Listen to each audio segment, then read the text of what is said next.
Hello, hello, hello. Hello. Hey, how are you? Listen. I have another issue with you. Okay, like, it dude, is it is are her you mission to screw up with me every time one of these she episodes trying starts. to get you depaneled. That's what it is. Because I'm telling you, you don't even put chips on a tuna No, sandwich. you don't put chips on a sandwich. The chips Oh are to my be eaten alongside the sandwich, not on the sandwich. You need to try it just once. You need to put some chips, okay, or I've had crisps, it. as It's we not call them. no. Nice, thin, salty. Put them on a tuna fish sandwich. Oh my God, the crunch. It's unami. Like, you got to get out of your little tiny box of a food world there, Jenny. Chips belong as a complement to the sandwich. So you bite the sandwich, you have a chip. You don't put the chip in the sandwich. You're No, making it no. part of the See, sandwich, and it's not part of the sandwich. Jay, It's complimentary you to the sandwich. you need to stop being so militant about my food choices here, dude, because I'm telling you, I'm living my life. I'm combining things and having a good old time here, and like, I drink coffee, like, and I think I'm one up on you there. And like, I don't care if my chocolate's melty. And I eat pineapple on pizza too. Like, I don't know. And I'm putting some potato chips on my tuna fish sandwich because it's the bomb. I'm telling you, once you try it, you won't go back. It's the crunch, the salt I with have with tried the it. It tuna. doesn't work. It's not the same thing. Raven, I don't know how you do it, ma'am. Ma'am, I give you all the credit in the world. You must wear a cape. I'm telling you, Raven wears a cape. Raven wears a cape. In my eyes, I don't know how. Yes, Doritos on a turkey sandwich. Now we're talking, Mrs. Cassandra. Thank you. There are certain chips that belong on the sandwich and beside the sandwich. But on the sandwich, they just add No, a lot. it's next to it And you don't eat muffins either. in I don't complimentary think. to the sandwich. Hey, Robski. Hey, how are you? Are you hear this? Like, he doesn't eat. He won't put chips on his tuna. Like, you see what I gotta put it? And let me tell you, Robski, he doesn't drink coffee either. I don't even know why we hang. I don't know if he wasn't such a good true. He is really good with the serial killer stuff. I'll grant him that. He knows his shit. That's the only thing, his saving grace, Raven, at this point. I'm telling you, because is that I like Raven. She wears a cape. If she could put up with all this, she's one heck of a woman. I'm telling you, like, this is strange. And every day I find out something more. I don't know. I'll have to turn a blind eye. Yes, they are, Robski, because they're called crisps, and this I know. And I call them crisp too, but I'm trying not to make everybody think I'm like a transplant from another country, which is the big rumor these days, because I like to, I like my language is a little messed up, but yeah, sad story. But anyway, Robski's coming over from the other channel. He's a mod over there at Ranty's. Hello. Yes, and we were having a good go about my accent today. All of us back and forth. But Jay will tell you, because I'm over at Hereticals on there, and there's a lot of Australians over there. So I'm an honorary Australian. And somehow the rumor started that I lived in one of their basements, because that's where my accent came from. I don't know. That was going around for a good month or two. And now it's South African. They're really on this South African one, so, some more people say that. I didn't know my infliction was so good. But anyway, we got a serious thing here today. This is the next part of our deep dive into the unsolved homicide of JonBenet Ramsey. And it's a tragedy. It's a young child, and it's hard to deal with. One parent who's demised and not able to find out the outcome, even if it does get resolved. Another one who's still suffering. A brother who's left and accused all the time, like, still, and having to deal with this as he grew up. And just even now, like we said in the last episode about the DNA still being out there and being tested in the databases now as we speak, this case is still actively being worked. So, yes, Robski, I don't mind. As long as you like it, and you don't think it's terrible. I don't care where anybody thinks it's from. Just don't hate me. It's just a voice. I mean, really, there's nothing I could do about it. And you should hear when I get upset. Ask Jay. It gets worse. It's like really bad. It's like, who knows where I'm from? Well, anyway. Oh gosh. Well, So, you're not Irish, so we can't hit. There's a little bit there. I am, but I'm more Irish than anything, and I don't even speak it. Although I say, I do say some weird things, but not very Irish. Like more like I can't, which is more Scottish, which is understand when you say kin. And it's not even Irish.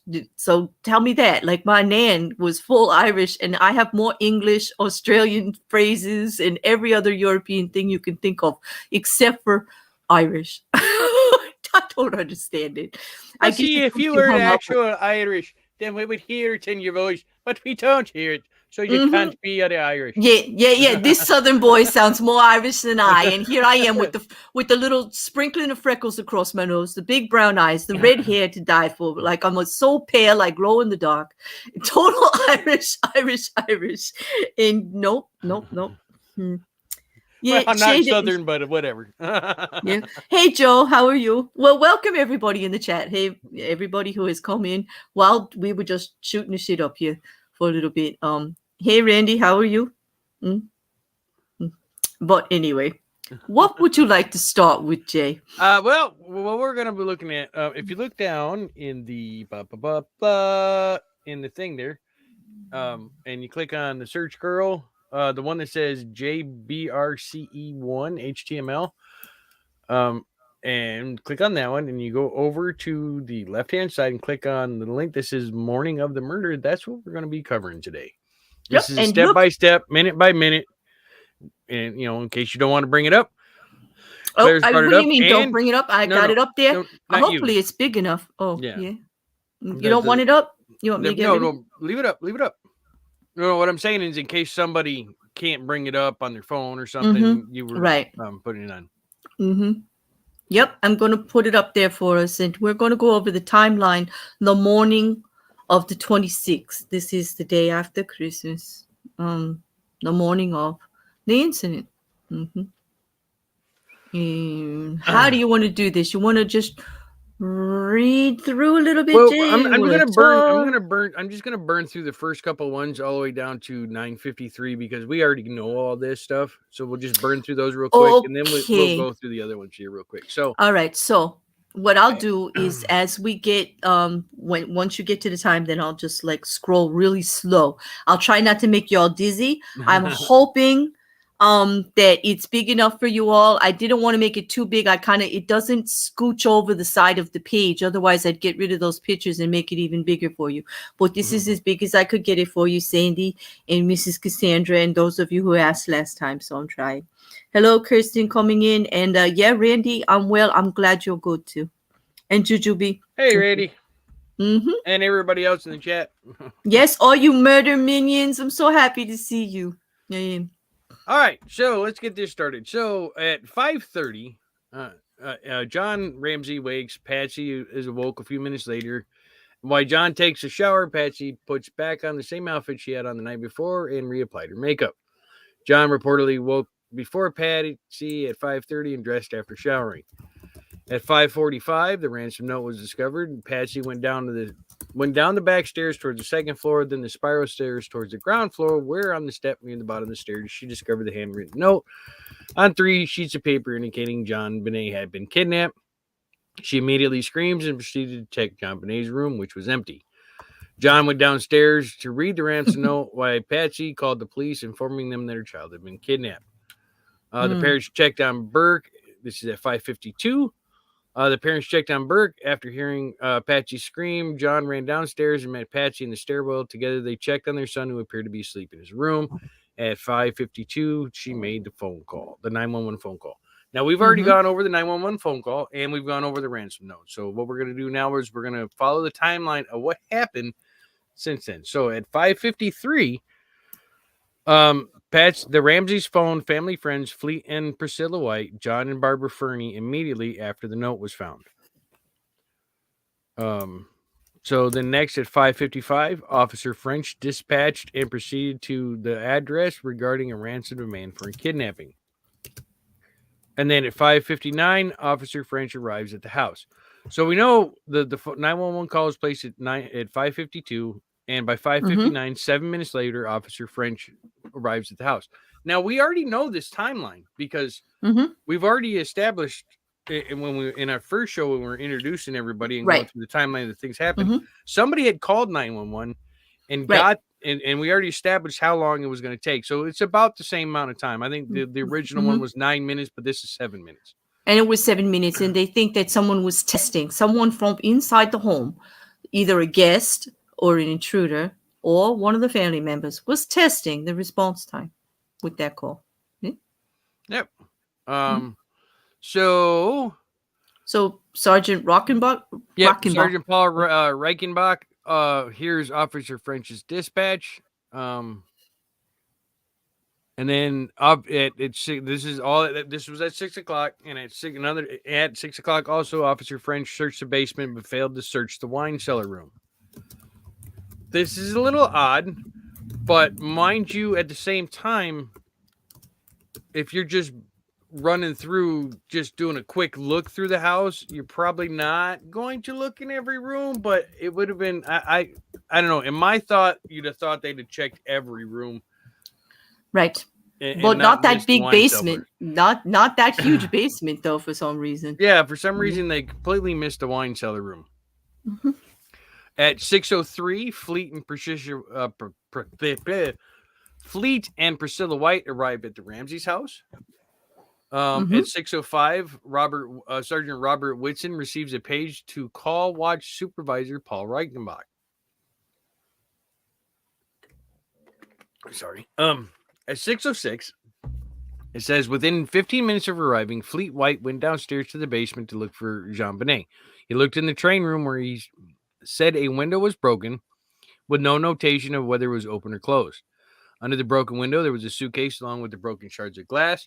Mr. White also opened the door to the wine cellar room, but could not see anything inside because it was dark and he could not find the light switch. Okay.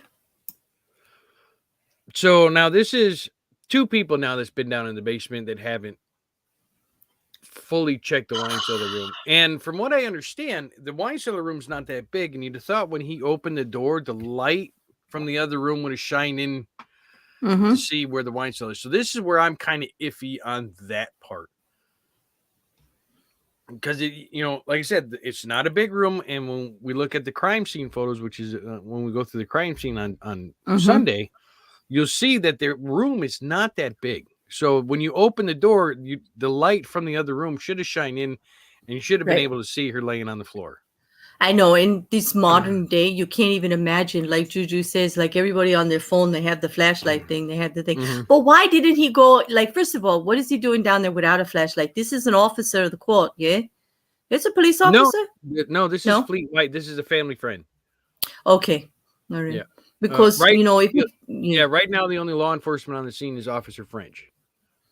And he's not in the basement searching? I believe it's a she. She? Well, she is not. It doesn't really say anywhere whether it's male or female. Okay, but so why are. Yeah. But like I said, I'm pretty sure Officer French was female. Okay, I could be wrong, though. So. Well, we'll just say they, and we will just say, why aren't they, like, giving their flashlight for searching? I don't know. Anyway, it just seems all sus to me. It doesn't seem, okay. So very thorough. Yeah, not so far. That's what I mean. Like that was total sarcasm. So at 6:10 a.m., Boulder police officer Carl Veach responds to the case. The police did not seal off the defendant's home, exception the interior of JonBenet's room. Any person in the Ramley house could and often did move freely throughout the home. This is a problem because right now, this entire house is a crime scene. Right.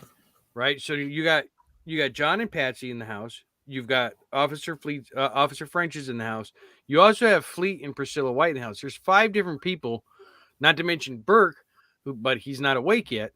So there's 6 people in this house that every time they're moving around, touching anything, looking through stuff, moving stuff, they're contaminating the crime scene.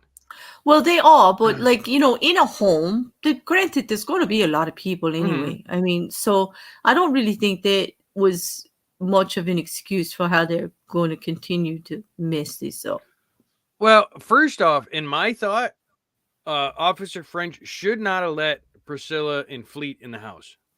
Right. Or let him go looking for things on his own in the basement. Yeah. That to me is insanity. But hey, who am I? Just a bear. But that's crazy. Like you got one officer, keep everybody in one room with you till everybody else arrives, and then search the house. Yeah. Yeah. Like otherwise, the search is compromised. At 6:20 at this time, we now have Fleet and Priscilla White, John Fernie and Barbara Fernie are now at the Ramsey's house. So now we've added 2 more people. Now we're up to 8 people in the house. Okay, it's a party now. You know how they like to party, these Ramseys. Yeah. So right at 6:30 a.m., Detective Fred Patterson was contacted by Sergeant Whitsom to respond to Boulder. At 6:35, Linda Arndt receives a call from Sergeant Whitson of a reported kidnapping. At 6:35, also Sergeant Casera told Officer Barry Weiss to respond to the scene. 5 minutes later, Officer Weiss does arrive on the scene. Here's something that it's not listed here it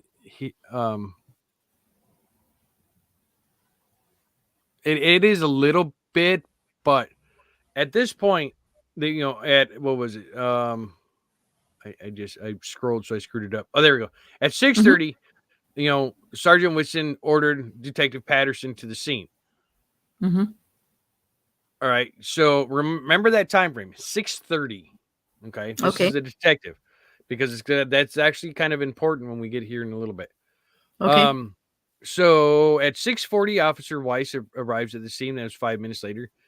At 6:45, John Ramsey leaves a message for his pilot, Michael Archuleta, who returns a call a few minutes later. Patsy answers the phone. That was we know why he called the pilot, because they were supposed to leave that day and to fly to Charlevoix, Michigan for Christmas vacation, where they were going to meet up with John's older son and his sister. So that's not uncommon. Also at 6:45, Boulder police officers Barry Weiss, Sue Barklow, and Sergeant Paul Reichenbach arrive at the Ramsey's house. Okay. Okay. Now this is a little odd, because we do know at 6 o'clock, Sergeant Reichenbach hears Officer French dispatched to the house, and then once again, at 6:10, we got our Officer Carl Veach had responded to the scene. So you'd have thought with this, we know what's going on, and it was also informed in that there was, and at 6:05, received a page to call the watch supervisor. Okay. So now we're at 45. So 40 minutes later, it's taken the sergeant to arrive at 6:45. Mind you, there's still no detectives here at the house. 40 minutes after the initial 911 call for, and the first officer responded. That's plenty of time. And yet it was only a 7-minute response time for the first officer. So what is going on here? Why so long? Like, yeah, I could see. No, and in the case of Sergeant Reichenbach's, I can understand that. Okay, before I get out there, let's make sure that this is actually what's going on. But I don't think it would have taken 40 minutes, for him to show up. Well, apparently it did. So there we go. Like, whatever the reason is, apparently it did. So, also, go ahead. No, sorry, I don't mean to interrupt. Go ahead. No, that's okay, because now we're at bagels and coffee and stuff. So at 6:40, also at 6:45, when Boulder police, showed up, the Boulder police victim advocates have arrived at the house. Earlier that morning, police had called in a team of victims advocates trained in helping families through traumatic situations, who arrived with bagels and coffee. Okay. So at 6:45, Priscilla called her niece at their house. At 6:50, Officer Wife and Officer Barclow photographed and fingerprinted areas of the house, and Officer Veach collected the ransom note. At this point, no one should be in the house unless everyone is in the exact same room that they have already deemed not a crime scene or an area they could be in because it's not connected with anything else. Right, because now they're doing fingerprinting and stuff, and this is where everything gets like all messed up. Yeah, no, totally agree. Agree. It's like, yeah. I think we're up right now. I think we're up to 11. If those of you that are counting with this, I think we're now at 11 people, but it doesn't say how many people are there for the victim advocates. So we're at least 11 people inside the house at this time. All right. So that's a whole lot of people contaminating this crime scene. And then, mind you, at this point, everybody is still walking around the house. So anything, could have been picked up or moved or anything that is crucial in this situation can be being disturbed at this point. So yeah, it's a little to me, you'd have thought they'd have rushed everybody out of the house or everybody into the garage or somewhere, and locked that place down. Now, mind you, Burke is still in bed. He's still asleep. Yes. I don't know how with all those people in the house. Yeah. Well, he's a kid, so I got my oldest boy. You sleeps. You could grab him and shake him and don't wake him up. He didn't ever woke up to noises, nothing. He was the hardest sleeper. Always slept with his mouth and one of his eyes open. It was kind of creepy. All right, so I want to double check here, make sure we're not missing anything in the chat. I don't see anything. Oh, they're just having a good old time. They're just. So 7 a.m. Detective Patterson begins gathering items what he needs at the scene. Now, mind you, this is a half an hour later, and from what I've seen in other things, he was already at that station this morning. Before his call was put in. So now we're looking at 30 minutes later, and the detective is still now gathering what he needs for the scene. So he's taking his time. And this is one of the things I have the most problems with is this Detective Patterson. So at 7 a.m., Burke Ramsey was awakened and dressed. Now, mind you, they were an hour later, and then finally, which is fine because there was no need to wake up Burke, except I would have probably woken him up and asked him if he had seen his sister. Yeah. I don't think I'd have waited an hour and 15 minutes from the time hour and a little over an hour from the time I got the ransom note to waking him up to figure out if he'd seen his sister. I would like to think that I would have woken his ass up immediately. I don't know about you, but that just seems to me. Yeah, Sandy's like, I know I would have.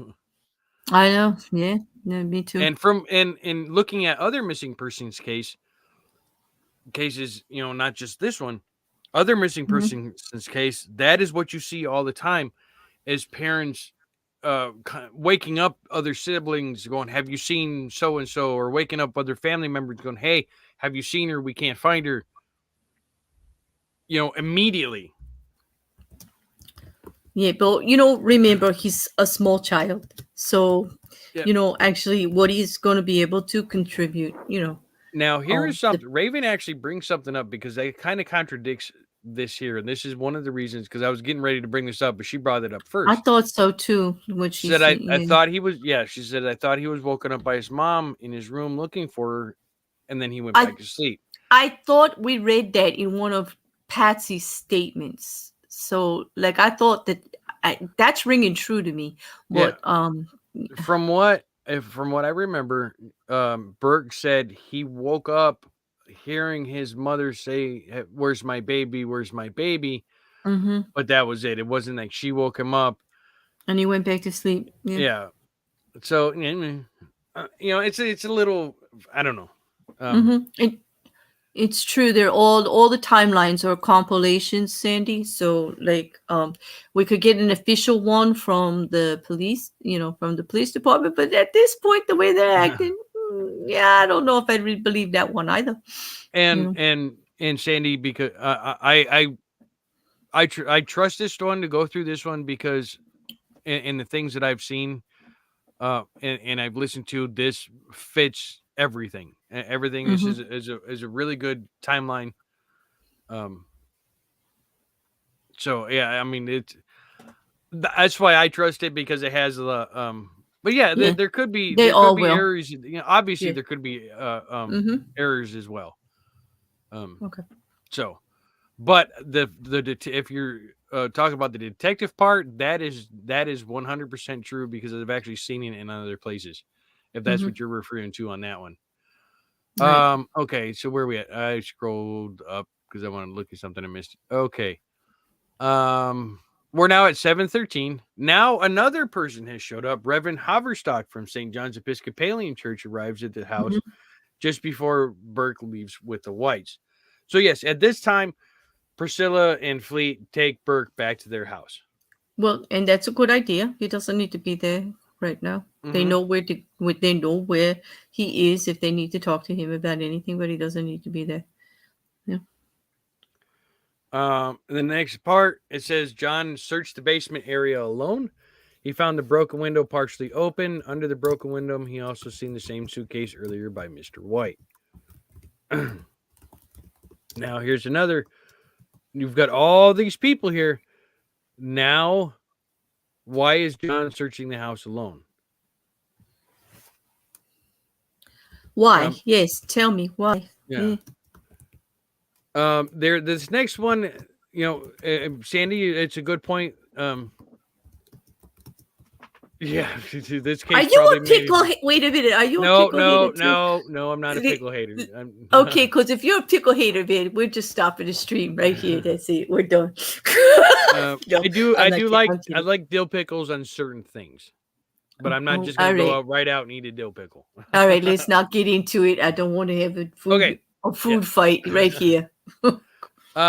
So this next part says John collected $118,000 demanded in the ransom note. This is a little bit incorrect, because he started, from what I understand, he had started trying to figure out how to collect the 118. So that sounds a little off, like Sandy Spetz, stated, I agree with that one. But for the most part, this is a really good. Okay. So, you want to take 733? I will. Is this okay? Is it BPD K9 Boulder Police Department K9 unit on standby? Okay, 7:55.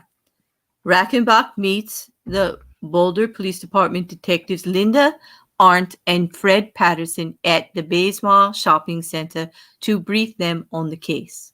Now, this is. Now, remember what we said? He was called at 6:30.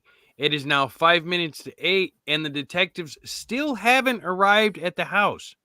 Well, they're getting there. An hour and a half later, they still the detectives still haven't arrived. Granted, okay, it's Boulder. Okay, we've got a missing child. I get that and everything. But it's Boulder. It's a big city. We don't know how many, detectives. They're responsible for all the homicides, all the dead bodies, all the they may have been at another site. I'm going to grant them just a tiny bit of grace right now until we get to 9 o'clock or so at least. All right. So at 8 o'clock. Neighbor Scott Gibbons got up and observed the basement door leading into a kitchen area was standing wide open. 8 o'clock. Fleet White returned to the White residence with Bernie children in Burke Ramsey. Which I don't understand, that he left and took Burke to their house at 7:13 and then comes back with Burke at 8. I'm not sure. I don't understand because it says that they left. Wait, and then it's they come back. 7:13, just before Burke left for the Whites. Okay, so he hasn't left yet. It's No, he left. 7:13, but now it's 8:00. So what is it? And Like, wait a minute. they come back at 8:00 and brought more people with him. No, they returned to the White residence, not the Ramseys. I'm sorry. Yep, I misread that. Yeah, dude. I'm saying they were still there. They were lollygagging, and it took them 40 minutes to leave the house. Okay, I'm saying they're still there from 7:13 to 8:00. Obviously, they were all still there. My bad. I misread it. Okay, Linda, 8:10. Linda Arndt and Fred Patterson arrive at the Ramsey house. That's the detectives. Right. So 8:21. Almost 2 hours after being called.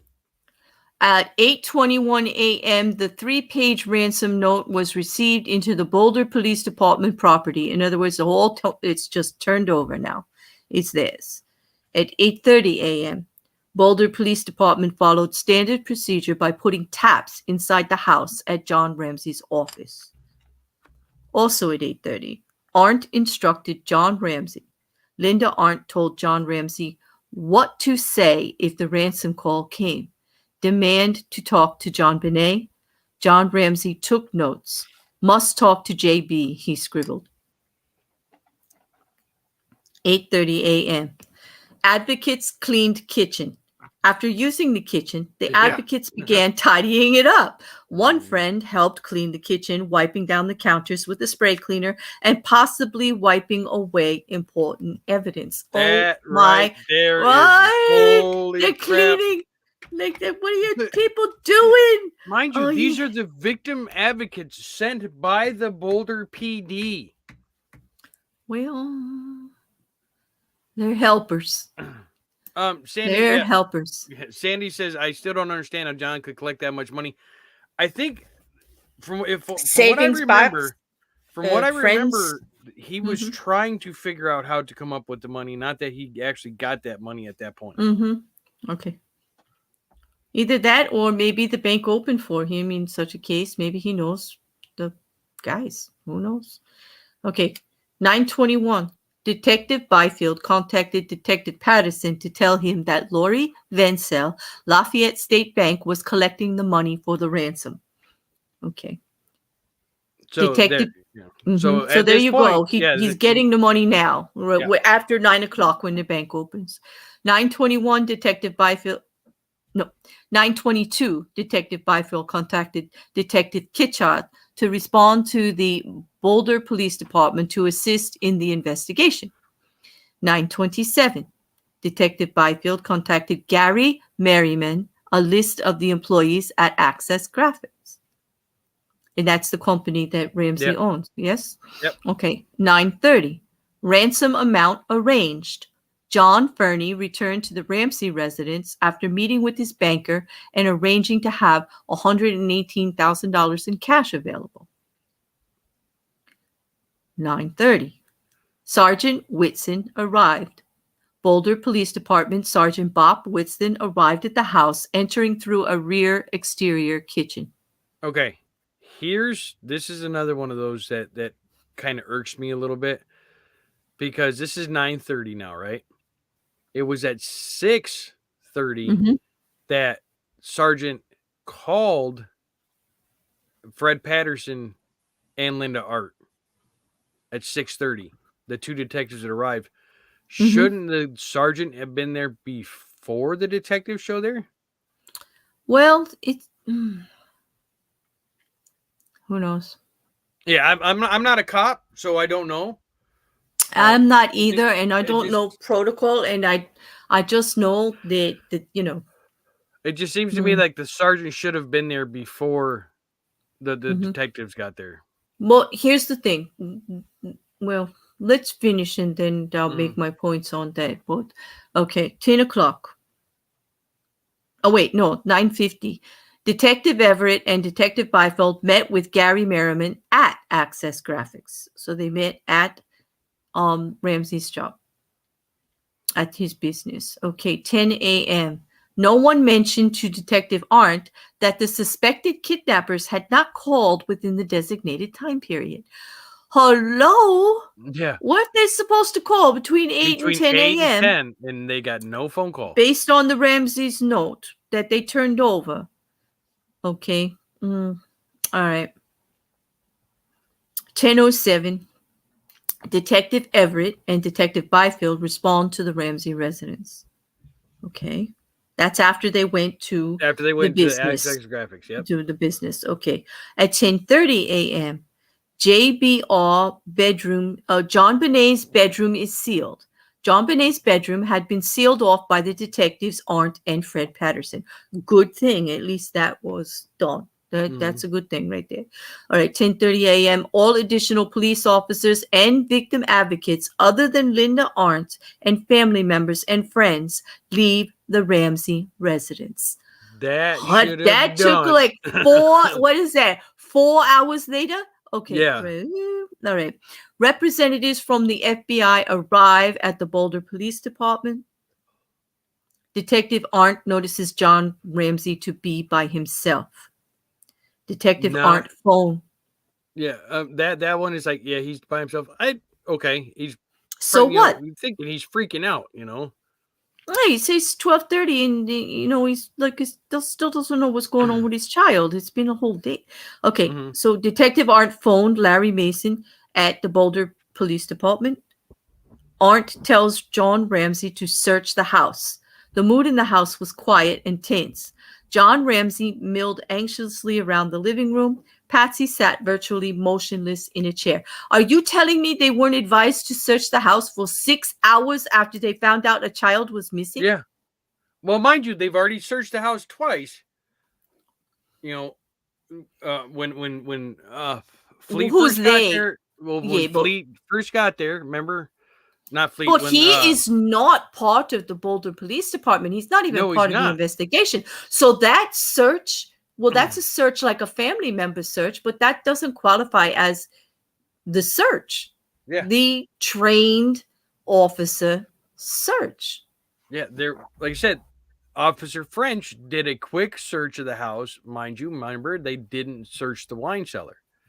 Then Fleet went downstairs, opened the cellar door, but didn't see anything because it was too dark. And then John had already been down there because he noticed that this is 3 people now that's been down in the basement before 1 a.m. and nobody still has found the body. And at 1 p.m., sorry, not a.m., but p.m., and at 1 p.m., the detective suggests that John checks the house. Okay. So there's now there's just too much time in between. Yeah. To tell you the truth. Now we're going to kick over. This is where shit really starts getting messed up. So if you click on underneath Morning of the Murder, you clicked on JonBenet Found. That's where we're going to next. Okay. So, all right, wait a minute.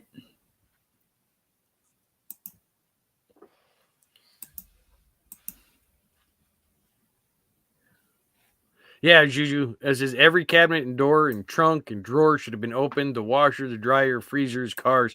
You always start with a thorough search. And it wasn't a thorough search. It was just kind of a walk around search. Okay. So how much are we going to have time to cover that all the way through? Oh, yeah. Yep. Okay. So, at 1 p.m., well, wait a minute. First, I want to just go over one thing. Okay, they did get an officer there. I'll give them credit within 7 minutes. Okay, and now they've got everybody coming and going with the officers, and they are actually talking to the family. I hope while they're in there and milling about or whatever, but they're not actually doing the normal what you would call investigation at this time. They're all just some people are over there at the place of business, right? They are arranging. They do know it's a kidnapping, okay, because they are arranging for the phone calls. They put the taps in. They are doing, the things you would think they would do. It's just there are some blatant things sticking out. There's not been an active search of the basement. It's glaringly obvious. And it's because the first officer said, I looked, but they have to recall it's just one officer down there. It's a big basement, and maybe it's the way that she thoroughly said she looked, or that she sent somebody else down there to check the one thing she didn't, because they just didn't bother afterwards, even though they're coming and going and checking everything else as they go. But it's a little. Mhm. Sandy Yeah. says they're doing everything the note said not to do. Yes, that's Yeah, and yep. Sandy, they weren't wearing any gloves. What? Yeah, there was up until this point. Mm-hmm. It's just there's been no forensic countermeasures except for them taping off JonBenet's room. That's it. Okay. Well, That's the only forensic countermeasures that have been put in place so far. well, they took some fingerprints and all, and don't forget they cleaned the kitchen really good. Yeah, well, there Bless you them. go. There you go. All right. So. So at 1 p.m., Detective Arndt suggested Fleet White that he and John check the house from top to bottom.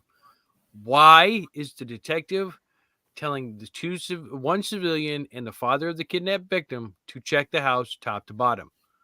Why aren't the police or the detectives doing the searching? Yeah, there's a lot of actual police relevant bodies around that should be doing this. There should have been Yeah. the police, because they're going to know what to look for. Even if you want to take John with you, that's fine. But a detective, a police officer of some caliber should have been there with them This searching the house.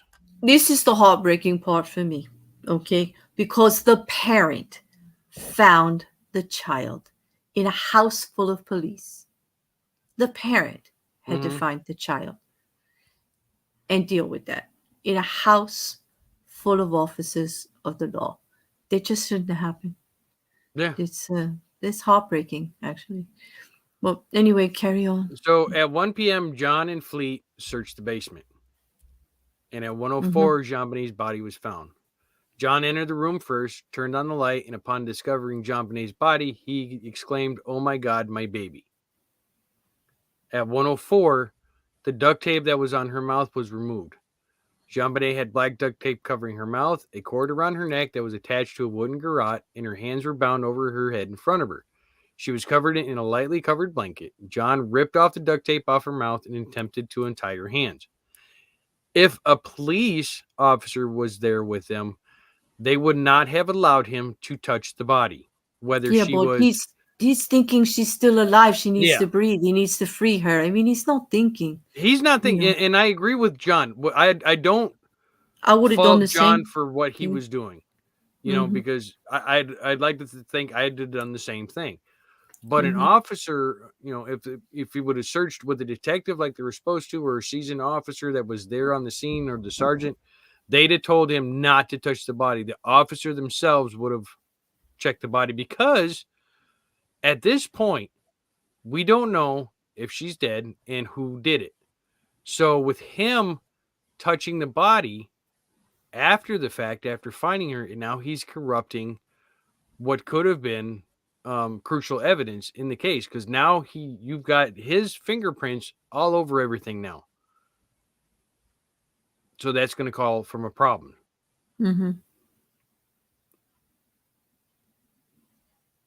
Yeah, Sandy's like, well, for fuck's sakes, the cops didn't take any precautions. I doubt they would have stopped anything. And that's possible too. This is true.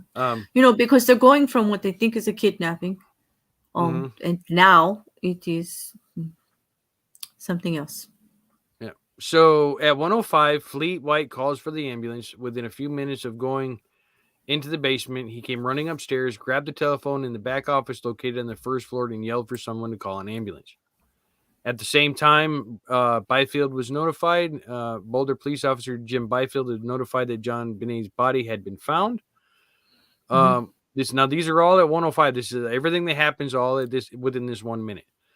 John carried JonBenet upstairs, setting her down on the floor. Those unclear why. Then Detective Arndt picked the body up again and moved it to the living room near the Christmas tree, where John knelt beside her, repeating "my little angel" over and over. Friends carried Patsy, too stunned to walk, over to the body. Detective Arndt requests backup, quickly calls for backup, declaring a code black.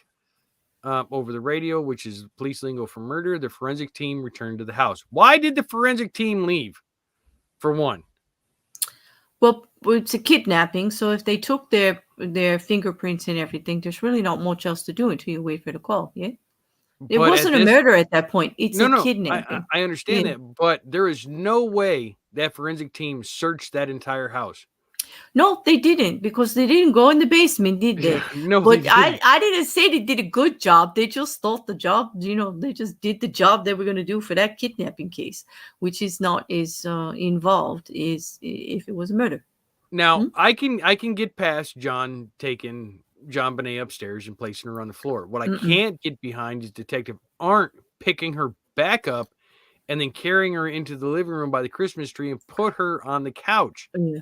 Well, it might be where he had her on the floor. Okay, she might have been in a traffic way. There might have been too many people around. He might have wanted to get the body to a place where it wouldn't be as disturbed.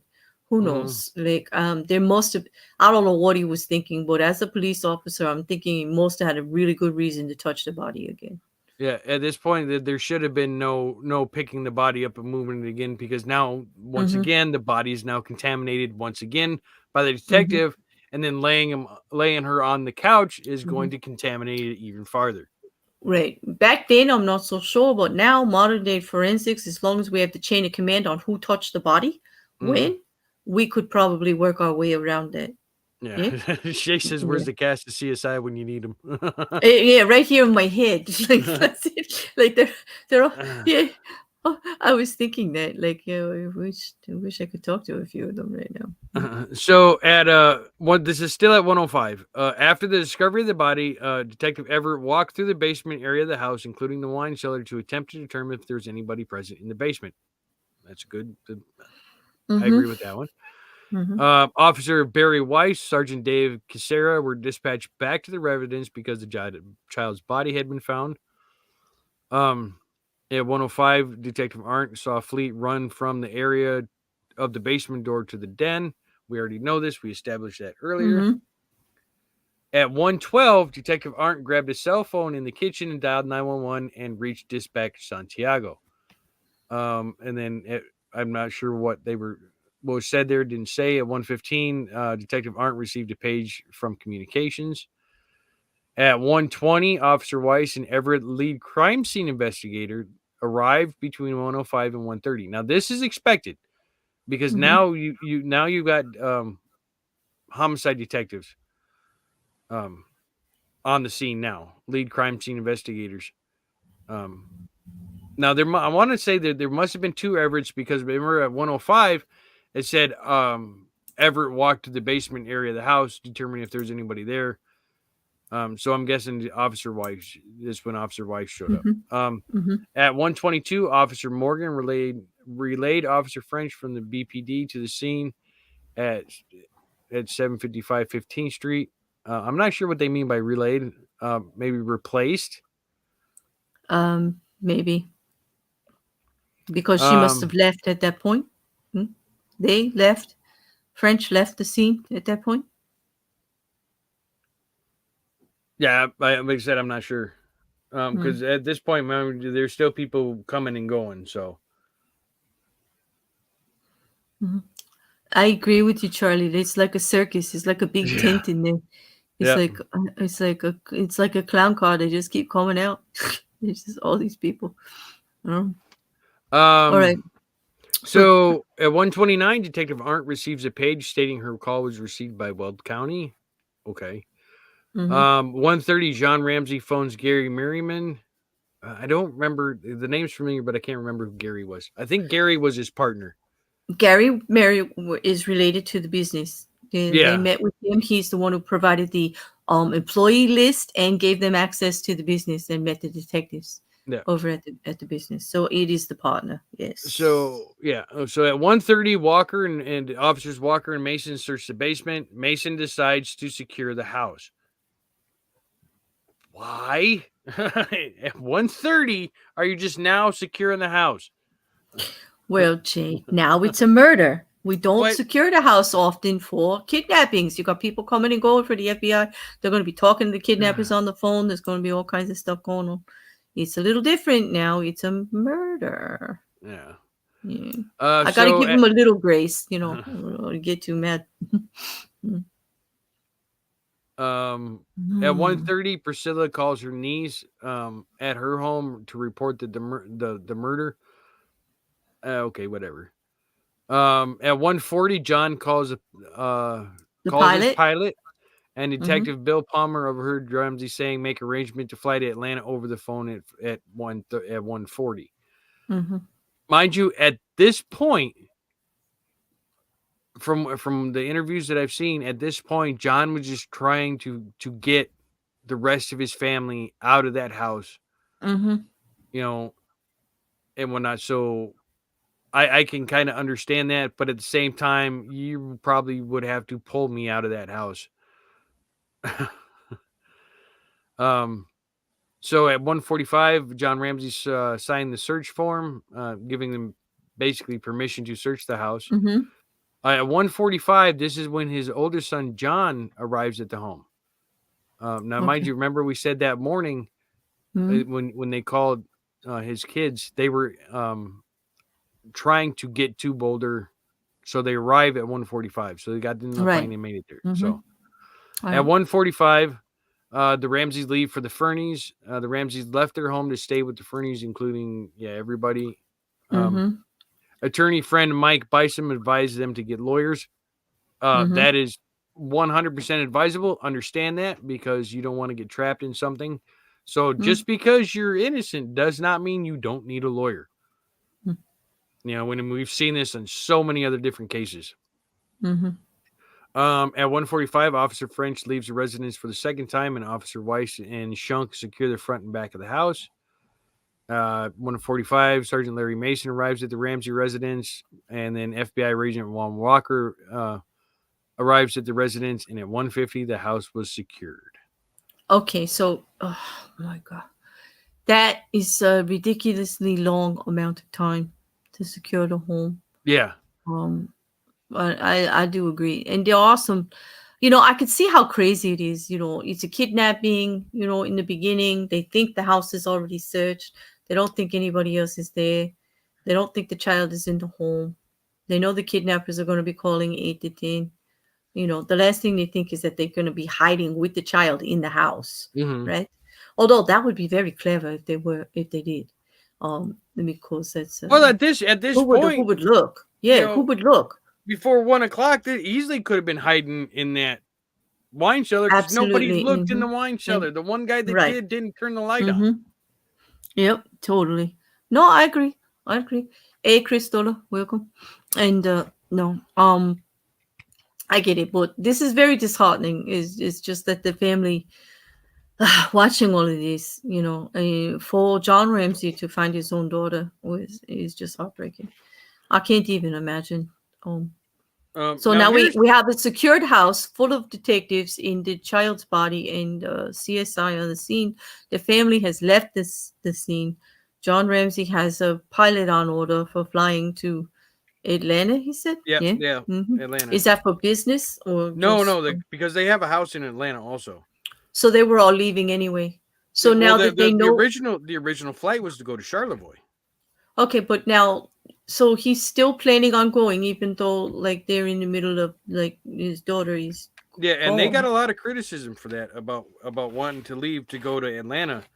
Well, maybe they just wanted to get the whole family in one place to be together. That's kind of my thought. I don't see anything wrong with that.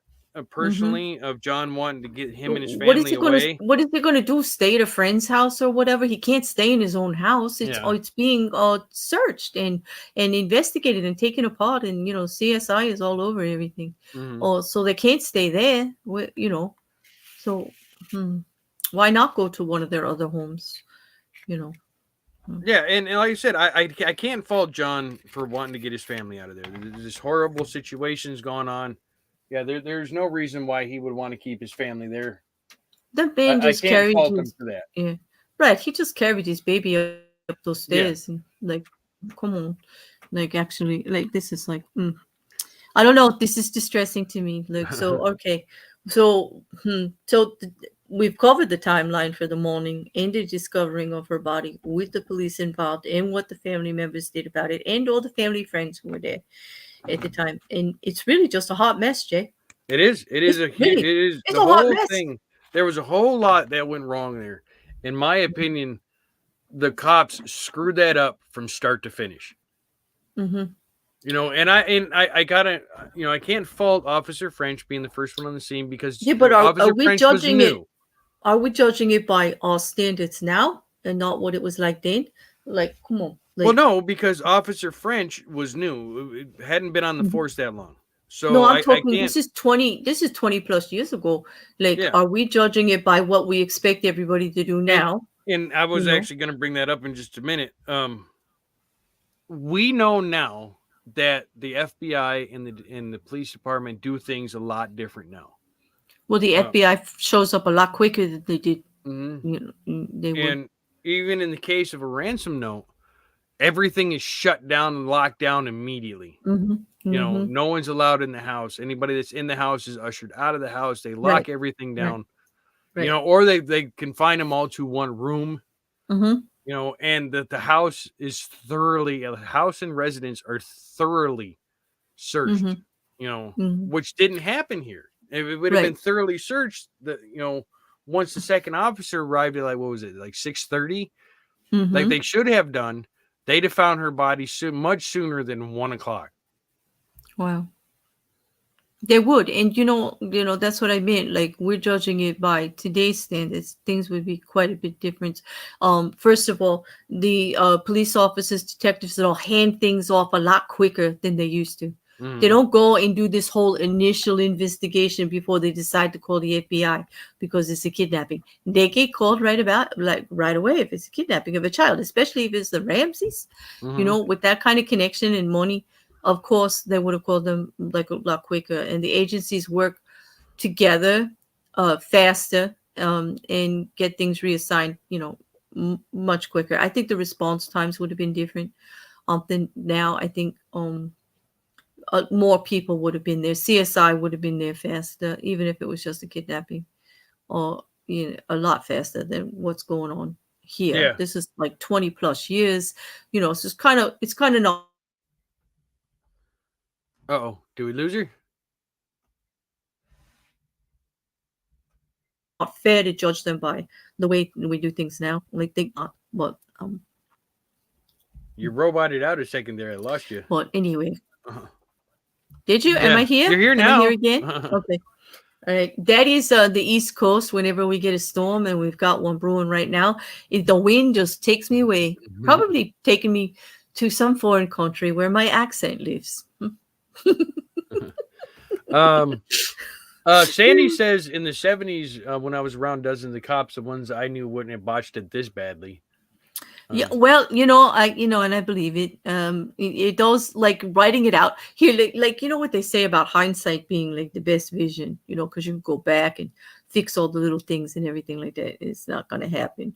But a timeline like this does make it pretty evident that there are a lot of areas that could have been improved on here. Now, how did they mess it up so bad that they're never going to find out who did it? We don't know. Like, they did get some fingerprints and do some fingerprinting well before, but like you said, there was a lot of people in the house. Positive, all the people that were in the house, Jay. So how bad is that? I mean, process of elimination, yes. I mean, we would be able, with modern forensics, be able to handle that. There could have been 30. I mean, after all, we have robberies that handle at big parties. If big paintings get stolen from art museums while hundreds of people are there, and we are forensically able to deal with all of those people being there. So I can't see why 6, 7, 8 people in the house would have deterred the investigation that much. It would make it more cumbersome. It would make it more challenging. They'd have to weed out a lot of stuff, but it is doable. Yeah. But it's going to take much more time. Somebody said it in the chat. I don't remember where it was at. But said even if they found out who did it, prosecutors could tear that apart because of the contamination. With the way that, yes, I would say that a good lawyer at this timeline, Mhm. no matter who they found that did it, was probably had a good chance of getting everything tossed out. And Just Brit, that's the best one I've heard yet. My accent is from the Bermuda Triangle. Um, I'm keeping that. I'm gonna own that one, Brit. Thank you. Like Yep. I've not heard that one yet. That's a good one. What does that actually sound like? Oh Lord. That's pretty funny. Yeah, and there's a lot of things here. It's like Just Brit said they should never let anyone into the house. That's true. Exactly. That's true. All the neighbors came, the priest came, like the friends came. Everybody just wanted to help, and back then that's how you did things, like you just like you hear something's going on, you want to just go help, right? So everybody just shows up from the neighborhood and but they didn't keep them out. It's otterish. Oh gosh. Oh, here we go. Juju, Sandy said, I mean, she says, I mean, my mind was blown when they showed up with coffees and bagels. Seriously? And then that was they the ate inside advocates, the crime though. scene. Yeah, They said, what the fuck? I know. And then they cleaned the kitchen. And then they cleaned the kitchen. Yeah. No. They brought the bagels and coffee, contaminated the whole scene, these advocates, and then they cleaned the kitchen. Spotless, and did a very good job. They were proud of themselves too. Lord. No. Right? Juju says my neighbor's kid went missing, and we had the scene secured. We let one person inside the house to search, and then we put one person in each yard. The kid was hiding in the car as she was playing hide and seek, and was found absolutely terrified and panicked when an adult found her. Wow. Yeah. Thank goodness they found her. I'm very happy to hear that part of it. I'm sorry she was terrified, but thankfully she was found, Well, yeah, you got to have some kind of procedure, Yeah, absolutely. So yes, they ate the bagels and drank coffee and then cleaned the kitchen, wiped up all the fingerprints of everything. People coming and going in the back door, Oh my God. And it's like, all right, so on Sunday, what we're gonna do is we're gonna go over The Investigation Begins. It's another timeline. It's not very long, and then we're gonna look at the actual crime scene photos. Okay, and good. whatnot. All right, That'll be Sunday. And then Monday we're doing autopsy. And Monday, Monday we'll be looking at the autopsy. Okay, so there you go, murder minions. So we have our assignments. You can read ahead if you'd like. We'll be using mostly the serial girl, searching girl rather, link that is in below. It's in all of the JonBenet videos that we put out so far. And if you look at JonBenetRamsey.com and click on the crime scene, you'll find the crime scene photos that we'll be talking about and going over. So okay, you'll add that to your link then. Yeah, that'll be in the link there. So okay, I'll probably add that link also to this one so you guys can find it ahead of time too if you'd like. When going back, it's good. There's other things on there too, isn't there, Jay? Besides the crime scene photos, there was something we used last week was on JonBenet Ramsey. That's where we got the ransom note. Okay, so that's where the ransom note was too. It also has the autopsy report, the garrote, and pictures of the garrote and whatnot. So, so it's good for you guys to have, because we're going to be using it for when we get together to all talk about theories. That's going to be so fun. So let me remind you all again, if you want to be part of the Murder Minions, you want to join the Discord and be part of those discussions or even just talk in the chats in there. We also take information back and forth. We share videos and things about other cases and talk about things. You need to use Discord. It is in my Discord server. It's a private server. Only murder minions are allowed in there right now because I'm not a real YouTuber yet. I don't have memberships or anything. So it's a private Discord, but we are making use of it for the murder minions. Just DM J or I on Twitter or Instagram or somehow with your Discord ID, and we will get you in there so you can participate. You do not have to use voice channel. If you don't, there's a way to chat while we're in it. You can just hear and then chat as you go. You don't have to use voice if you don't want. But there you go. Thank you, Mrs. Cassandra, for putting Jay's channel down there. For Jay, also his Twitter and his channel ID are always down below in my description, along with the playlist of all of our previous episodes, not only on JonBenet, but everything we've done together as far as murder, serial killers, learning about the FBI, Jack the Ripper, all that stuff. Even Jay trying to teach me how to become a serial killer by telling me what defines a serial killer and then how they do it. He actually gave me all the lessons on the modes that they do it. I so do this- have an update. I want to people share with wonder. everybody. People wonder why I'm single. Right. The Well- case that we'll be covering after we're finished with the JonBenet case will be the toolbox killer. No. Yes. No. Oh no. We're gonna be Oh, looking you've into the warned me toolbox about killer. that one. Yes. Why you want to do that to me? Hey Chris, thanks for coming. So just keep that in mind. The toolbox killer will be the next case we toolbox cover killer after we're done next. here with JonBenet.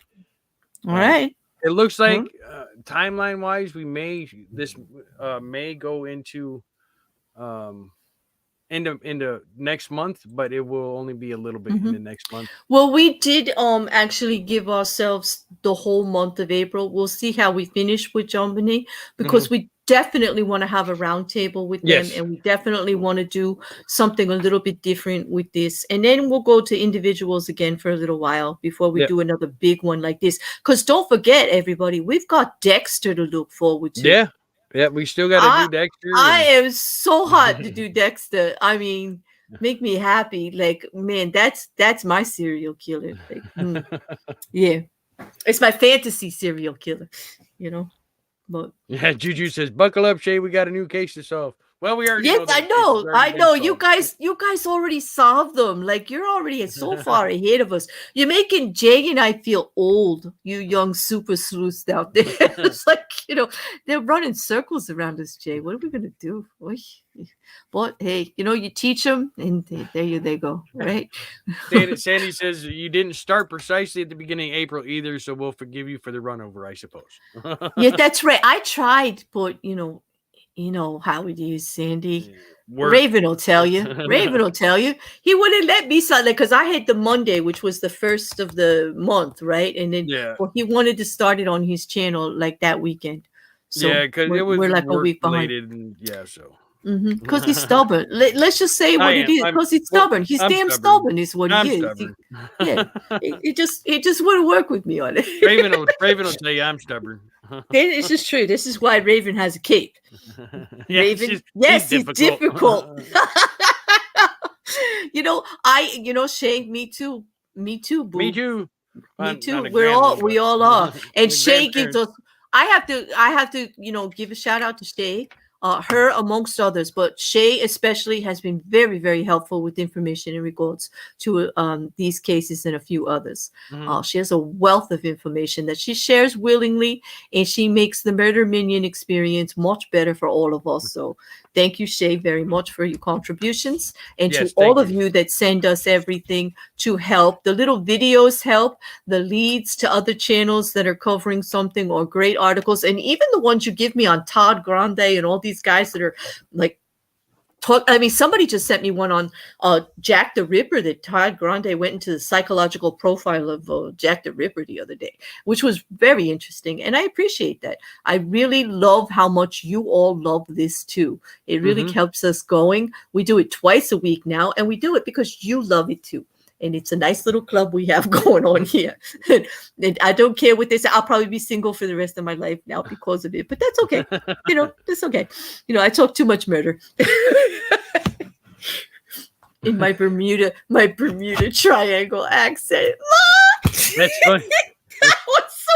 That one's gonna tickle me for days, man. Thank you, Britt. That's like I love the little comment here. It says Kristen says, I've waited patiently, Juju and Shay. Now can you DM me who did it? And Shay goes, Jay will hide our bodies if we tell before the correct stream. That's right. Well, it's right, because that's the other thing. Not only did he teach us how to be serial killers, he taught us how to cover it up. like so that we don't get caught. He told, he's given us all those little hints all the time. But anyway, on that note, I'm going to put my extraordinarily wonderful outro on, Hey, and you just got an say, outro. I don't. yes, you want to borrow one, Jay? I'll send you a couple. I could hook you up with a few people that make them, but then they'll think you're those accounts like they do. Yeah.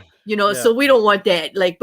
So we don't want to do that to you. But hey, I got my old ones. I'm not using anymore. But I must be tired. I'm cracking up too easily here. But anyway, thank you. Right. Deadliest Women. Yes, Mrs. Cassandra. Good idea. On that, Jay, do you got anything going on Tuesday? No, but you will be Wednesday morning. Wednesday. Jay will be Cults and Conspiracies at Hereticals at 7:30 a.m. Yes? Yeah, and we'll be covering Benny and Barney Hill, the original. Okay. That is, it's not the original UFO kidnapping, but is the one that started the entire Green Man theory. Oh, the Green Man theory. Yeah, so well, that does the sound aliens interesting. are green or gray with the big eyes. That's where the story comes from. Is Benny and Barney? Well, okay, great. I'm going to catch that one. I can probably hang for a little bit before the stream because I will be still covering for all of you still following the legal drama part of it. I am still covering with auditing the absurd with Ranty every day. The Johnny Depp Amber Heard trial from 8:30 a.m. now until court closes Monday through Thursday. So I'll be there tomorrow and Wednesday, and also in the evening. Yes, there will be an Am I the Asshole this week. And if he is up for it, we will have Charlie Welsh of the Shills. And I'm looking forward to it because he's very personable. He's pretty damn funny too. And I'm looking forward to that. And hopefully that will go off with no problems. Otherwise, that's it for me for the week until Friday morning. Oh, no, Thursday, another recap in the evening for the whole week on the trial. And then Friday morning, if we have Hereticals at 6 a.m., we have six-pack. No 6-pack this week. No 6-pack. I have Friday morning off? Yeah. Whoa. Whoa, that's cool because there's no trial either. You mean me and my pillow have a date? Yeah. Me, my pillow, my blanket? Are you kidding? Oh, my God. No, me and Chris are working on some stuff for 6-pack. To get some stuff back together. So we're gonna break in this week and then start fresh again next week. Hopefully getting back to what actually started the channel. Okay. Good topics and stuff. So well, that's good because that's you guys had a great reputation for that. That's why I enjoyed being over there. The conversations, they were lit. They really were. But yes, Cults and Conspiracies will be back Wednesday though. I've got the next 2 weeks figured out. So that's great. All righty. So on that, hey Charlie, thank you. You said yuppers. I'm looking forward to it, dude. So hopefully everything will work out. It's going to be a lot of fun. So on that, we'll see you all on the what? What? Shay says, did you check out Bundy's Survivor YouTube channel? Yes, I do. I am actually subscribed to them. Hey, Shay, link me, babe. Link me. It's Carol Durancha. Is that what it is? Carol? Yeah, but I can't spell. I'm old and I work, I streamed all day. Like somebody link me. I'm too damn lazy to go spelling. But anyway, thank you everybody. Have a great night. Y'all are wonderful. Thank you to my mods. Thank you to everybody that hung out. Thank you to all the new people that came, all the murder minions that want to join. Just DM us. And all of you that have already joined, see you over the Discord. We'll hang out. Okay. Good night, Jay. And Good Reagan, night. You're Superwoman. Superwoman. That's all I have to say. Good night. And I'm putting the link for the Carol Duranch in the chat there for those that wanted it. There you go. Oh, thank you. All right. There you go. Way to go out. All right. Here's the super. Hey, Jay, this is what an outro looks like. I'm aware.